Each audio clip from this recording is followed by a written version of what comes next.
I'm Karina Lipsman, and I'm running for Congress in Virginia's 8th District. I have lived the American dream. With this statement, congressional candidate Karina Lipsman starts her election campaign. There wouldn't be anything unusual about it had it not been for her background. I came to the U.S. when I was 8 years old from Odessa, Ukraine, and we came on a refugee visa with my single mother and my grandparents. They came in 1993. Karina started school, and her mother worked as a seamstress supporting the family. Despite the difficulties, Lipsman is grateful to her mother, who wanted the best for her daughter.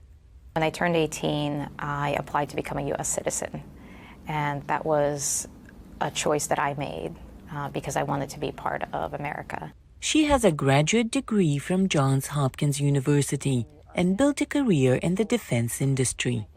Today, she hopes to make the next step to the U.S. Congress.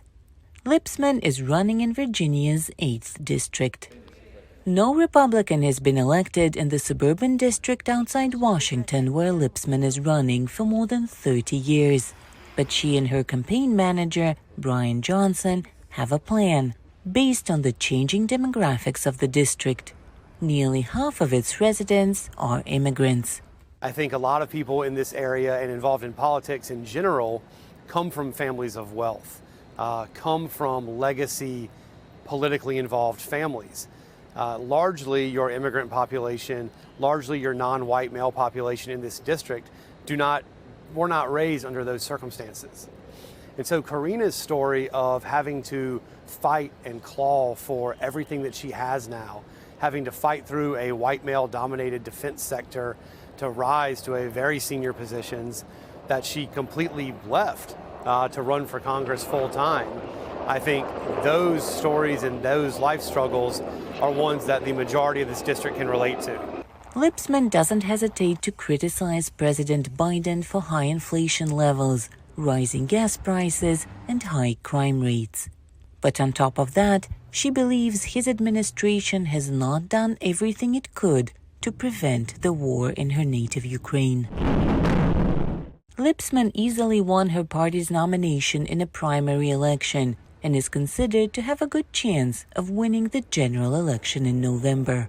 I received 61.5% of the vote on the first ballot, which is unheard of. My closest competitor was at 19%.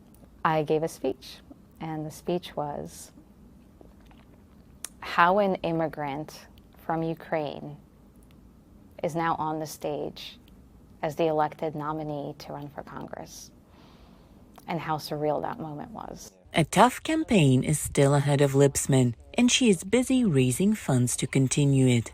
She plans to raise over $500,000 in the next 30 days. For Yuri Mamon in Washington, Anna Rice, VOA News.